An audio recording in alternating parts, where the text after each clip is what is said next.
ಇದಕ್ಕೆ ಮೇಲ್ಪಟ್ಟ ಇದಕ್ಕೆ ಸಂಬಂಧಪಟ್ಟ ಅಧಿಕಾರಿಗಳು ತಕ್ಷಣವೇ ಇದಕ್ಕೆ ನೀವು ಸ್ಪಂದಿಸ್ಲಿಲ್ಲಪ್ಪ ಅಂತಂದ್ರೆ ಈ ಹೋರಾಟ ಇನ್ನೂ ಸಣ್ಣದೈತಿ.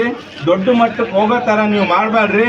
ದೊಡ್ಡ ಮಟ್ಟಕ್ಕೆ ಹೋಯ್ತಪ್ಪ ಅಂತಂದ್ರೆ ನಿಮ್ಮ ಆಫೀಸ್ನೊಳಗೆ ನೀವು ಕೆಲಸ ಮಾಡ್ಬೇಕಂದ್ರೂ ಮುಂದಿನ ಪರಿಸ್ಥಿತಿ ಗಂಭೀರ ಆಗಿರ್ತೈತಿ ಅಂತ ನಾ ಇಲ್ಲಿ ಎಚ್ಚರಿಕೆ ನೀಡ್ತೀನಿ. ಎಚ್ಚರಿಕೆ ನೀಡುವ ಮೂಲಕ ನಾ ಏನು ಹೇಳ್ತೀನಪ್ಪ ಅಂತಂದ್ರೆ ಆ ಮೃತಪಟ್ಟಿರ್ತಕ್ಕಂಥ ಕುಟುಂಬಗಳು ಆ ಕುಟುಂಬದ ಶಾಪ ನಿಮಗೆ ತಟ್ಟೋಕಿನ ಮುಂಚೆಕೆನೆ ನೀವೇನಪ್ಪ ಅಂತಂದ್ರೆ ಎಚ್ಚೆತ್ಕೊಂಡು ಆ ರಸ್ತೆ ಅಗಲೀಕರಣ ಮಾಡ್ರಿ. ಮುಂದೆ ಸಂಭವಿಸ್ತಕ್ಕಂಥ ದುರ್ಮರಣಗಳನ್ನು ನಿಲ್ಲಿಸುವಂತ ನೀವು ಕೆಲಸ ಮಾಡ್ಲಿಲ್ಲಪ್ಪ ಅಂತಂದ್ರ ಇಲ್ಲಿಂದ ನಾವು ನಿಮ್ಮ ಆಫೀಸ್ ಬರೋದು ಬಹಳ ಹೊತ್ತಾಗಲ್ಲ. ಮತ್ತೆ ನಾನು ನಮ್ಮಲ್ಲಿ ಇರ್ತಕ್ಕಂಥ ಪ್ರಜಾಪ್ರತಿನಿಧಿಗಳಿಗೆ ಎಚ್ಚರಿಕೆ ನೀಡ್ತಿದ್ದೇನೆ. ಹೋಗಲ್ಲ, ಮುಂದಕ್ಕೆ ಬಿಡಲ್ಲ. ಆ ರೀತಿ ಉಗ್ರವಾದ ಒಂದು ಹೋರಾಟವನ್ನು ಮಾಡಬೇಕಾಗ್ತದಂತ ಈ ಸಂದರ್ಭ ಹೇಳ್ತಾ, ಅದಕ್ಕೆ ಸಮಯ ಅಭಾವದಿಂದ ನಾವು ಹೆಚ್ಚಿಗೆ ಮುಂದಿನ ದಿನಮಾನಗಳೇ ನಾವೆಲ್ಲ ರೆಡಿ ಇದೀವಿ. ನೀವೇನಾದ್ರು ಬೇಕಾದ್ರೆ ಮಾಡ್ರಿ, ನೀವೇನು ಒಳಗಾರ ಹಾಕ್ರಿ, ನೀವೇನಾದ್ರು ಇದು ಮಾಡ್ರಿ ಗೊತ್ತಿಲ್ಲ. ನಮ್ಮ ಸಾರ್ವಜನಿಕ ಪರವಾಗಿ ನಮ್ಮ ಜನ ನಾವು ಯಾರು ನಮ್ಮ ಮಕ್ಕಳು ಇವು ಸತ್ತಾರ ಇಲ್ಲಿಗೆ ಕೊನೆ ಆಗ್ಬೇಕು.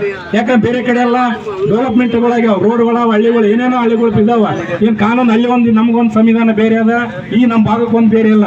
ಎಲ್ಲ ಸಂವಿಧಾನ ಎಲ್ಲ ಸಾರ್ವಜನಿಕ ಪರವಾಗಿರ್ತದ, ದೇಶದ ಸಂವಿಧಾನ ಅನ್ವಯಿಸ್ತದ. ಯಾಕೆ ಕಾಲದಾಗ ಇನ್ನು ಸ್ವಾತಂತ್ರ್ಯ ಬಂದು 70 ವರ್ಷ ಆದ್ರೂ ಇನ್ನೂ ನಾವು ರೋಡಿಗೆ, ನೀರಿಗೆ, ಸಿಸಿಗೆ, ಮಕ್ಕಳು ಸ್ಕೂಲ್ ಎಜುಕೇಶನ್ಕ ನಮ್ಮ ಶಿಕ್ಷಕರು ಬೇಕು, ಕಟ್ಟಡಗಳು ಬೇಕು, ಸ್ಕೂಲ್ ಬೇಕು, ಶೌಚಾಲಯ ಬೇಕು, ನೀರು ಬೇಕಂತ ಇನ್ನೂ ಪರದಾಡ್ತಕ್ಕಂಥ ಪರಿಸ್ಥಿತಿ ನಮ್ಮ ದುರಂತ.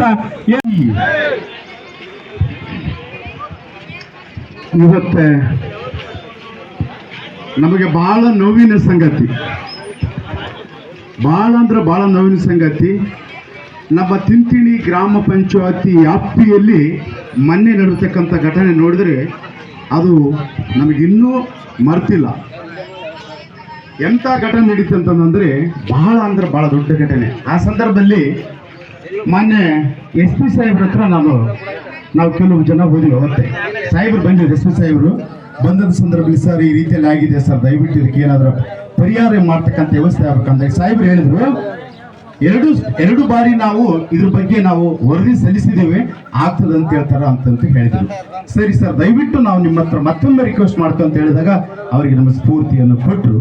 ಅದಾದ ನಂತರ ಒಬ್ಬರು ಸಹೋದರರು, ಪೊಲೀಸ್ ಇಲಾಖೆಯಲ್ಲಿ ಒಬ್ಬರು ಸಹೋದರರು, ಹೆಸರು ಹೇಳಲ್ಲ, ಅವ್ರು ನಮ್ಗೊಂದು ಮಾತು ಹೇಳಿದ್ರು, ಸಂಘ ಸಂಘಟನೆಗಳು ಇದ್ರಿಲ್ಲ, ನೀವೆಲ್ಲರೂ ಯಾವ್ದಾವುದಕ್ಕೂ ಸ್ಟ್ರೈಕ್ ಮಾಡ್ತೀರಿ, ಆದ್ರೆ ಇಂಥ ಘಟನೆ ನಡೆದಂತಂದ್ರೆ ಯಾಕೆ ಸ್ಟ್ರೈಕ್ ಮಾಡಲ್ರಿ, ನೀವು ಎದಕ್ಕೆ ಬರ್ತಾನೆ ನಿಮ್ಮ ಜಾಗದ ಅಂತ ಹೇಳಿ ಬೈದ್ರು ನಮ್ಗೆ. ಖಂಡಿತ